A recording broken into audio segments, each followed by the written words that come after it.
I'd love to wake up with this.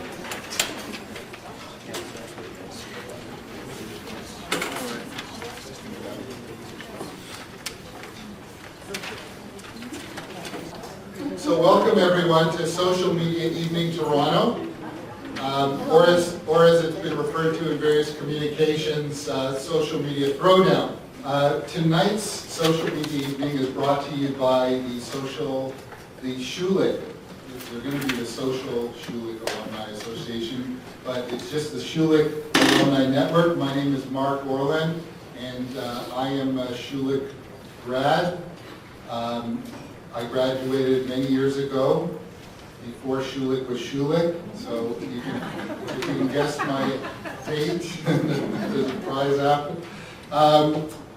If you're on Twitter, are there any Twitter people in the audience? A few Twitter people? Excellent. Okay, so the hashtag for tonight's event is on the top of all the slides, #SMETO. So by all means, tweet, take pictures, Instagram, go crazy.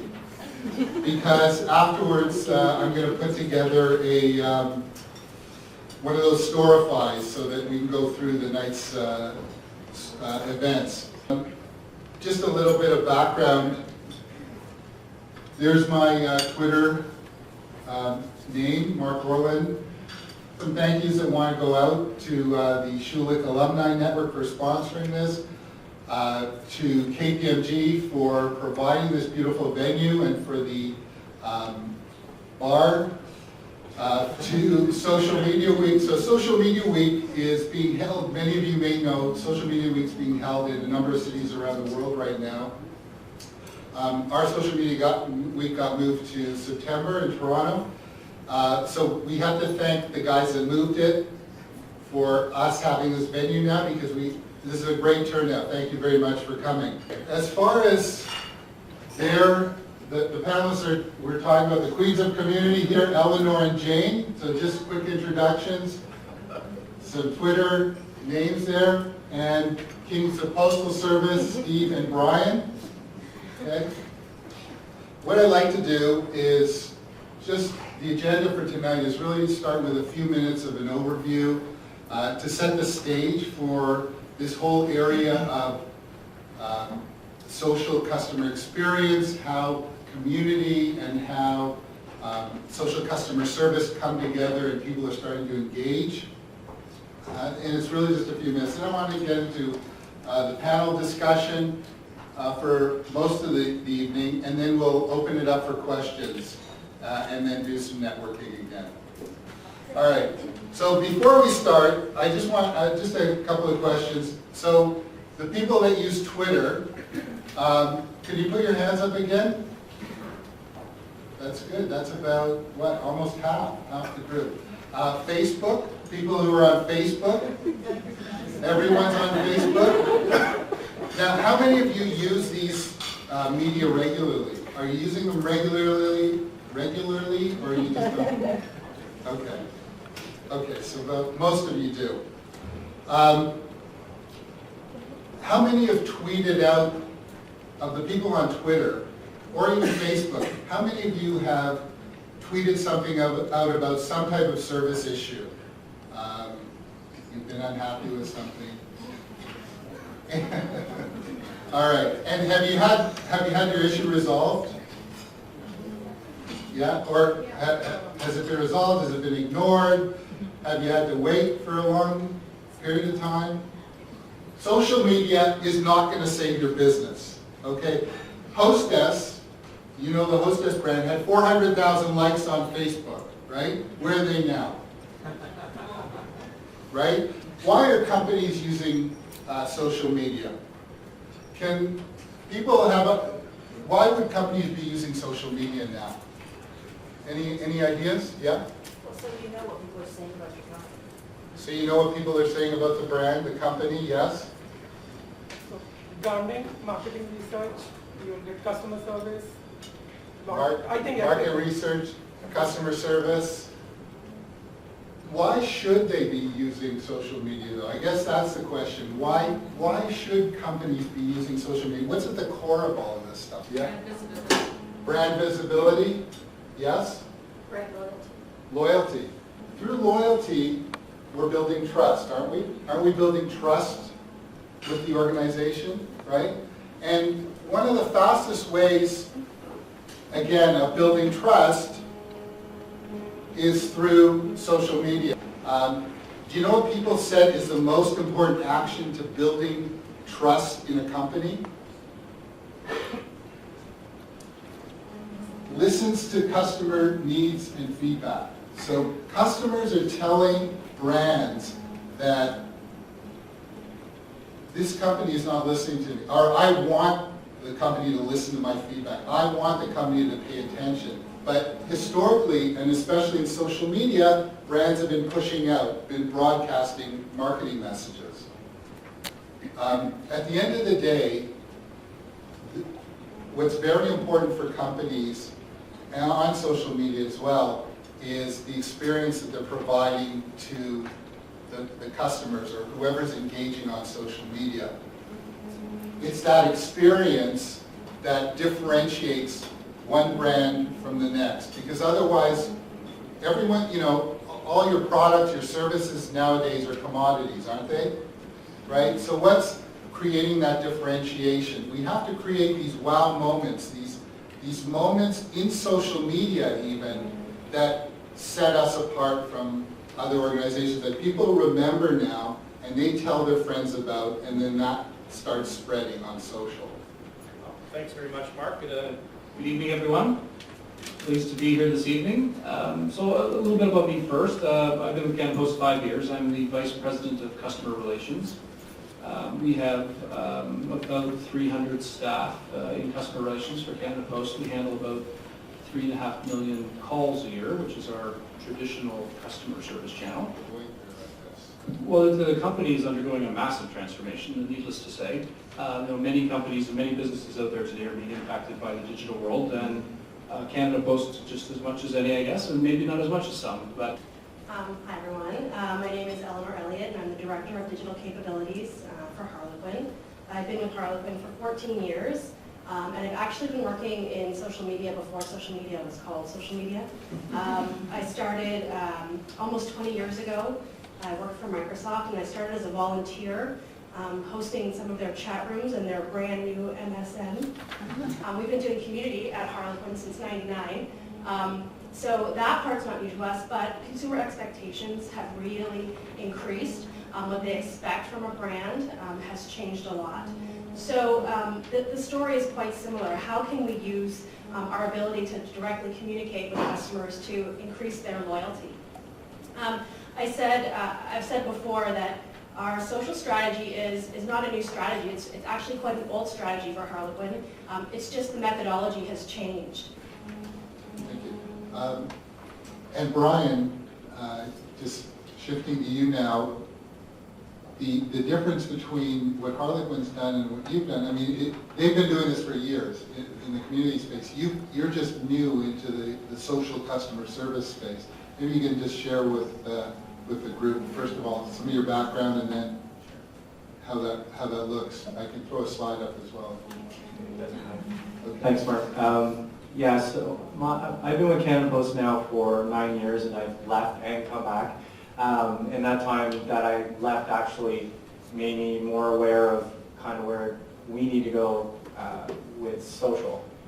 Before that, it was trying to convince the executive that social is needed and it's required, and if we don't, we're going to fall behind.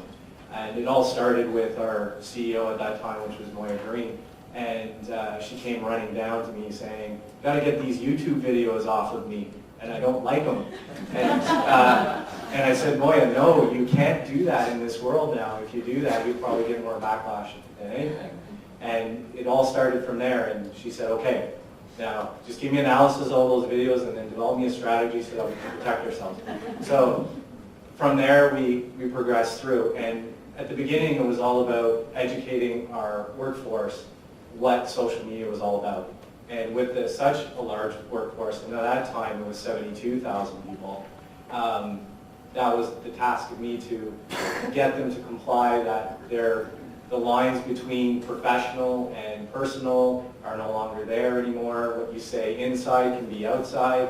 What you say outside can come inside, all vice versa. And they're just not that line anymore. So that first 3 years from 2008 to 2011 was all about that, educating, playing in social, and it was really only just playing. It was pushing things out on Facebook, pushing things out on Twitter, and seeing what would stick. There's something about building a community where you're actually listening to your customers and you're engaging back with them so that you are solving some of the problems that they may be having, or it's just a matter of them that they want to rant because the letter carrier walked over your lawn, and you're there to listen to them and empathize and do all those different things. And that's our form of the community in providing to our customers, is through helping them solve some of the issues that they may have.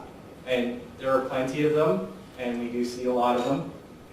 But every day it's a joy to be able to open up our listening tool and to be able to see those tweets come in and those Facebooks, and to be able to reach out to them and go forth. So our strategy is, our newer strategy now with social involved, the social customer service portion involved, is also very much like Harlequin, is to be where our customers are.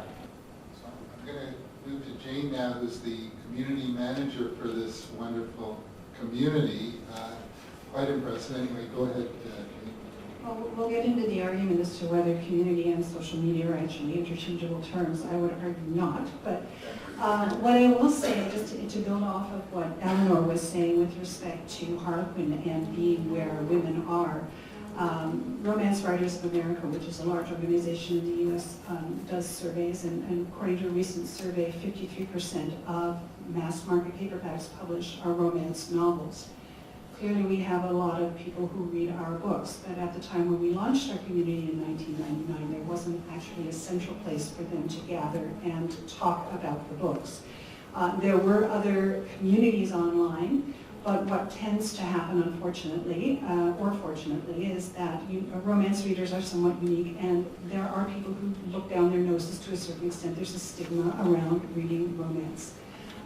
Our readers would argue that it's an uplifting experience, that it's a wonderful experience, and that the Harlequin brand means something very special to them. So we felt that it was important to give them a safe place where they could gather and celebrate and talk about the books that they love to read. So that was what drove our initiative into the online space and community specifically. So 14 years ago, we launched the online community. We were 12 at the time. And our mandate is to facilitate those conversations between our readers and our authors. And increasingly now, as we've moved across several platforms and technology has evolved and people have become aware of community and what we can offer, our editors have gotten involved, and we are a very vibrant community of aspiring authors, readers, and people who are increasingly brand ambassadors for us, and that speaks to loyalty. What a lot of small business owners, as I talk about small business owners compared to big corporations, they think, hey, I can jump into social media, I can create all this buzz, it's not going to cost me much money, but they don't realize that, you know, you've got all this care and feeding that you've got to do, and you've got to seed it properly with these brand ambassadors. From the Harlequin perspective, I think that the way you feed them is actually just talking to them. And I think that's one of the biggest misunderstandings when it comes to social media, community, however you want to refer to it, is that you have to be in it. You have to, it's messy. You have to talk to people all the time. When we started community, Jayne and I were literally talking to each other all day in the forums. And it's not like an easy thing. You can't just make it automated. It's real. That's the only way that you're actually going to develop a connection with your customers, is to be authentic. And being authentic means Canada Post handles their communication in a way that's authentic to their brand. So it's not going to be the same as the way we would do it, nor would it be the same as, you know, a small business owner. But you really actually have to put in time. It's not expensive, but it's time. It's expensive with your time. It's not enough just to schedule a bunch of tweets and Facebook posts. So, like, have there been any issues that have come up that you said, oh my God, where are these people coming from? Like, and how do I deal with this, right? Well, we have Not a lot of, crises for you, but Yeah. crises for your customers, right? well, we see it day in, day out. Most of the tweets that do come in, I'd say, are majority in the issues bucket, because we categorize certain things between issues, complaints, questions, and requests. The majority is definitely in the issues side of the house. Now, there are obviously issues for our customers, and sometimes we do dig a little bit deeper, and they're not really issues, and we end up convincing them otherwise, and we're good. But we've had several experiences from a customer service standpoint. One I'll bring up was our first big win that we had was with a customer who ordered her wedding dress online, and anyway, I know, I understand, but I mean, they did a fitting, and I can get into the story because I ended up building a community around this lady for a few days. Oftentimes, all you have to do is listen, right? And let your customers know you're listening, right? You don't even have to solve a problem. You solved the problem, but the opportunity to turn these people around into ambassadors, that's really where the strength is, right? When you can turn these people around, we call it service recovery. Let me ask you a question. Yeah, go ahead. So just to that whole point of service recovery, so we in essence have the same fundamental escalation resolution process through other channels. And so that at the end of the day, if you escalate far enough, the same person who is resolving our issues coming through social media will resolve your issues through other channels as well and do just as good a job. But it's that leverage effect, it's that multiplier effect. So we could solve 10,000 different problems for different people in the same way, all as individuals, but in this case, one person, one service recovery done really well, and to the person's satisfaction, it makes all that much difference in terms of the reach that it has, and that's a huge difference for us. And particularly as we go through our transformation, we're trying to make our customers realize just how much more focused we truly are on helping to support giving them a great customer experience. That leverage effect is huge for us. And just talking about developing those brand advocates, every single one of those hosts started off as a member in our community. So they are a reader, they came, and you can tell right away who has a good voice, who actually participates and helps other members of the community, and that's how we've developed. Maybe I just self-identify. Yeah, no, and that's a great point, because people ask, who should we bring in to run our, either moderate the community or run our social media, customer service. What do you say to that? Where do you start from? And is it best to bring in marketing people? Is it better to bring in people who know the product? Sometimes it's the person in the mailroom. Okay. No, but it's true. I mean, there are people who have a flair and the product knowledge, and they have an enthusiasm for it that can't be manufactured nor taught. You can teach them about the brand, but if they are showing within your own community those skills and that obvious inclination towards being a leader in conversation and in helping others within the fold, then they self-identify as being people that you can use to help manage and facilitate some of the conversations in your community. One of the things that comes up is ROI, measuring success. How do you measure success at Canada Post, Steve? How do you measure success around this social customer service piece, this new channel that has been brought into the organization?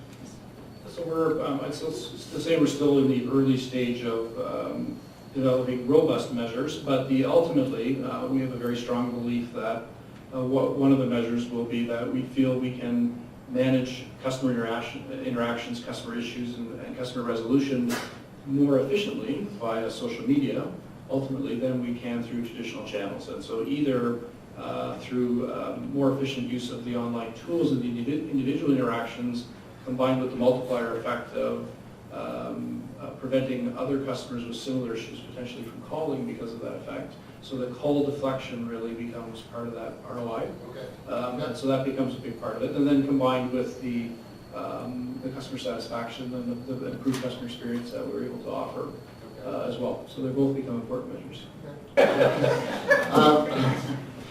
I'd like to open up the floor to questions right now. Hi, it's Matt. This is a question for anyone that can answer. Just wondering, how do you deal with conversations with the listening tools that you mentioned, and the one I use, one I'm familiar with is Gradient 6. It's easy to pick up conversations between people that aren't necessarily directing the conversation to you. So they might mention Canada Post, but they might not be using the hashtag Canada Post cares or @Canada Post. When do you decide whether or not to drop into someone else's conversation between two friends when it's not directed to you, even though you could provide some clarity or some insight? So I love doing that, for one thing, because we're snooping.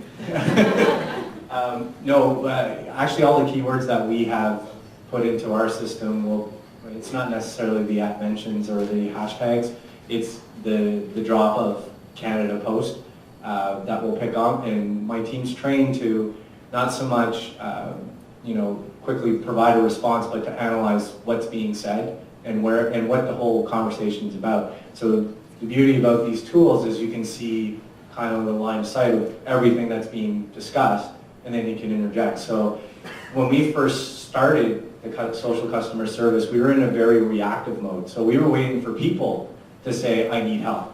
Well, my team now is in a very proactive mode. So they're looking for those types of opportunities where it could be, we've actually interjected when someone would just drop an F-bomb and say Canada Post sucks. Just that, like those 20 characters, and we end up finding out that, yeah, they do really have a problem, and we were able to help them out. Or maybe we didn't, but at least we acknowledged that there was something there. But interjecting within the conversations, we'll actually do the @mention to the both of them to say, we're actually listening to you, and we're only a tweet away, so if you need a hand, come on over and talk to us. So we do it. Okay, I just looking at the clock, I'm going to get one more question out, and then we're going to wrap up. And what we'll be able to do, again, is go and mingle out here, and you can ask people personal questions and go crazy. Hi. It's quite a question for everyone actually, but specifically something that Brian said at the end of the discussion around the analytics, and you just touched on it there, in terms of tagging everything that comes in, and 33% is customer service issues. I was just wondering, you said that Steve was particularly interested in some of the stuff that you report back, and I was wondering exactly what that stuff is, and in what ways that useful, and also for Harlequin, if you're kind of making any sense of the conversation in more than an anecdotal manner, and how that feeds back into the rest of the business, whether it be product or service or marketing. So when it comes to, from Steve's perspective, like he mentioned in the ROI, like it's the call avoidance, the deflection, all those types of things that we're monitoring and tagging so that we can provide those rich analytics to him. But I'm also trying to determine how many interactions does it take to solve someone's issue. So you're not going to solve everything in one tweet, and if you do, great. But we average approximately 2.3 tweets per resolution. And it might not mean that it's completely resolved, but either we've escalated, but my team specifically, it's roughly 2.3. So that's the type of stuff that we're looking at. The amount of time it takes for them to interact is another one. So we, on average, will take about 3 minutes and 21 seconds to analyze the tweet, tag the tweet, provide a response, and close out the interaction. So those are other pieces of data that, providing to Steve that will then say, oh, okay, we're doing that in a cost-efficient manner. So yes, that we can continue to do this. So those are some of the things. I'm also monitoring just not for customer service, We have a communications department that needs my help from a PR standpoint, so we're monitoring potential crisis issues that might happen. Marketing is pushing out messages all the time that require analytics, and the tools have to be up to par to be able to provide those right back to you as well. Our experience is quite different because it's really conversations, so it's very difficult to tag a conversation because it meanders all over the place. But Jayne and her team do a very good job of highlighting key points out of discussions, pulling out relevant things, whether it's about product. We will often reach out to the community to ask their opinion about cover designs or specific product questions. But really it's about having that team who is plugged in and filtering that up through their reports to Jayne, which then she shares with editorial, with marketing, etc. As far as the external social media, so Facebook, Twitter, like Jayne said, we do have a social media manager who manages that, and she uses listening tool similar to they do at Canada Post for sentiment analysis, things like that. Okay. All right. Well, on behalf of Schulich Alumni Committee and the Schulich Alumni Network, I just wanted to thank you, Jayne, for your insights tonight. Steve, Eleanor, and Brian. I think we had some great discussion, and I'd like to now allow everyone, please mix and mingle.